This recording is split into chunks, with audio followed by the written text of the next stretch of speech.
So hello everyone, welcome to Filmopedia. इस video में हम लोग बात करने वाले हैं डार्क सीजन 3 के एंडिंग के बारे में। तो अभी कुछ टाइम पहले ही मैंने डार्क का सीजन 3 देख के खत्म किया और मैं सच बता रहा हूँ कि डार्क से बेहतरीन साईफाई शो मुझे नहीं लगता है कि अभी तक एग्जिस्ट करता है। आप जब डार्क सीजन 1, सीजन 2 और सीजन 3 को साथ में जोड़ोगे तो ये one of the greatest sci-fi shows बन जाएगा जो आज तक बना है। तो मैं इस वीडियो में डार्क सीजन 3 से रिलेटेड बहुत ही स्पेसिफिक पॉइंट्स बताऊंगा जो आपके लिए इस शो के एंडिंग को रूइन कर सकता है। इसलिए अगर आपने इस शो के एंडिंग को अभी तक नहीं देखा है तो आप इस वीडियो को आगे ना देखें। साथ ही साथ अगर आपने एंडिंग देख ली है तो इस वीडियो को आप जरूर देखें। सो डार्क का सीजन 3 टोटल 8 घंटे से भी ऊपर की सीरीज है, इसलिए मैं इस वीडियो में हर एक प्लॉट पॉइंट को तो एक्सप्लेन नहीं कर पाऊंगा। अगर आपको और डिटेल में एक्सप्लेनेशन चाहिए तो मैं अपने चैनल पे डार्क के हर एक एपिसोड के ऊपर वीडियो बना रहा हूँ, उसे एक्सप्लेन कर रहा हूँ। तो आप उन सारे वीडियोस को जाके देख सकते हो। उन सारे वीडियोस का लिंक आपको डिस्क्रिप्शन या फिर आई बटन में मिल जाएगा। इसके अलावा अगर आप मेरे चैनल पे पहली बार आए हैं तो चैनल को सब्सक्राइब करके बेल आइकन दबाना ना भूले, ताकि जब भी मैं कोई नई वीडियो डालूं तो आपको नोटिफिकेशन मिल जाए। With that being said, let's get started.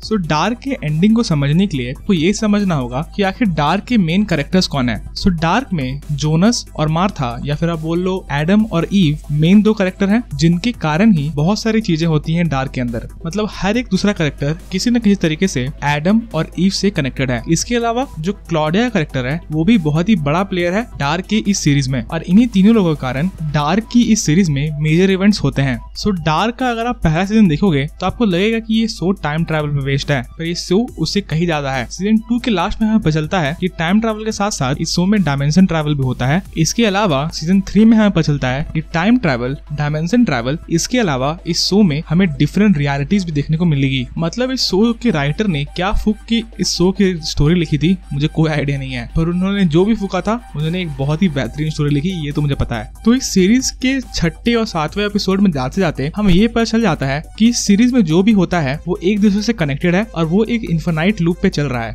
और इसे चेंज करना बहुत ज्यादा मुश्किल है। इसलिए हर कोई चीजों की ओरिजिन को ढूंढ रहा होता है, या फिर मोर स्पेसिफिकली जो एडम और ईव के कैरेक्टर होते हैं वो हर चीज की ओरिजिन को ढूंढ रहे होते हैं। और सीरीज के बीच में हमें बताया जाता है कि ये ओरिजिन और कोई नहीं बल्कि मार्था और जोनस के बेटे हैं। और एडम को ये लगता था कि अगर उसे ये लूप तोड़ना है तो उसे मार्था को साथ ही साथ उनके बेटों को मारना पड़ेगा, और उनको मारने के लिए एडम गॉड पार्टिकल का यूज करता है। इसके अलावा मार्था और उनके बेटों को मारने के लिए एडम को दोनों वर्ल्ड्स में एपोक्लिप्स कराना भी जरूरी था। उसके उलट जो ईव का कैरेक्टर रहता है वो नहीं चाहती थी कि उनके बेटे मरे, इसलिए बेसिकली वो उस नॉट को बचाने की कोशिश करती है। और इसी सब के चक्कर में उन दो वर्ल्ड्स के अंदर भी दो अल्टरनेट रियलिटीज बन जाती हैं। और जब एक अल्टरनेट रियलिटी में एडम मार्था को मारने में कामयाब हो जाता है, साथ ही साथ उसके बच्चों को मारने में भी कामयाब हो जाता है, तब उसे लगता है कि उसने नॉट को तोड़ दिया है। पर ऐसा नहीं होता है, क्योंकि एडम और ईव को ये पता ही नहीं था कि असली ओरिजिन क्या है। मार्था और जोनस के जो बेटे थे वो असल में असली ओरिजिन थे ही नहीं, बल्कि असली ओरिजिन तो एक तीसरे ही वर्ल्ड में था। मतलब डार्क के सीजन 3 में हम एक नहीं, दो नहीं, बल्कि 3 वर्ल्ड के साथ डील करते हैं। तो बेसिकली जो ओरिजिन वर्ल्ड था उसमें कुछ ऐसा हुआ होता है जिसके कारण एडम और ईव की दुनिया बनती है।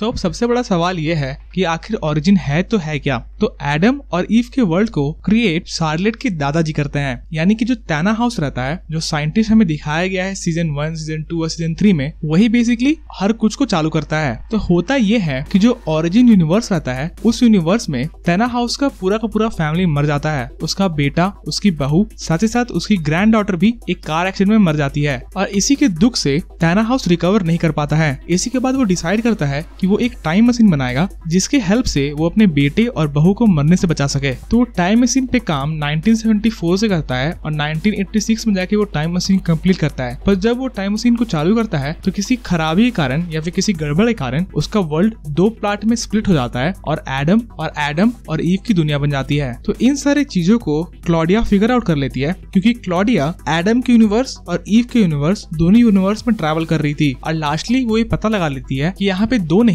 बल्कि 3 वर्ल्ड है, और अगर इस नॉट को अनटाई करना है तो मार्था और जोनस को ओरिजिन वर्ल्ड में जाकर टैना हाउस की फैमिली को मरने से बचाना होगा, ताकि वो कभी टाइम मशीन बना ही नहीं। ये हर कुछ क्लॉडिया एडम के कैरेक्टर को बता देती है, और एडम सब कुछ ठीक करने के लिए बेसिकली एक तीसरी रियलिटी बना देता है, जहाँ पे सब कुछ पहली बार हो रहा होता है और कोई भी चीज साइकिल में नहीं हो रहा होता है। इसके बाद जो एडम के वर्ल्ड का जोनस होता है और जो ईव के वर्ल्ड की मार्था होती है वो बेसिकली ओरिजिन वर्ल्ड में ट्रैवल करते हैं और टैना हाउस की फैमिली को मरने से बचा देते हैं, जिसके बाद वो कामयाब हो जाते हैं उस नॉट को अनटाई करने में। और सीरीज के लास्ट में हम देखते हैं कि ऐसा करने के बाद मार्था और जोनस का कैरेक्टर और एडम, ईव और क्लॉडिया का कैरेक्टर, ये सारे characters Avengers infinity war style में इवेपोरेट हो जाते हैं। इसके बाद सीरीज के लास्ट सीन में हम वापस से ओरिजिन वर्ल्ड में देखते हैं, जहाँ पे हर कुछ ठीक होता है और बेसिकली यही वो पैराडाइज था जिसके बारे में नोआ थ्रू आउट द सीरीज बात कर रहा था, या फिर बाकी सारे कैरेक्टर भी थ्रू आउट द सीरीज बात कर रहे थे। इस पैराडाइज वर्ल्ड में हम देखते हैं कि हैना और कैटरीना दोस्त हैं। इसके अलावा जो हैना कैरेक्टर है वो वूलर के साथ है और वूलर का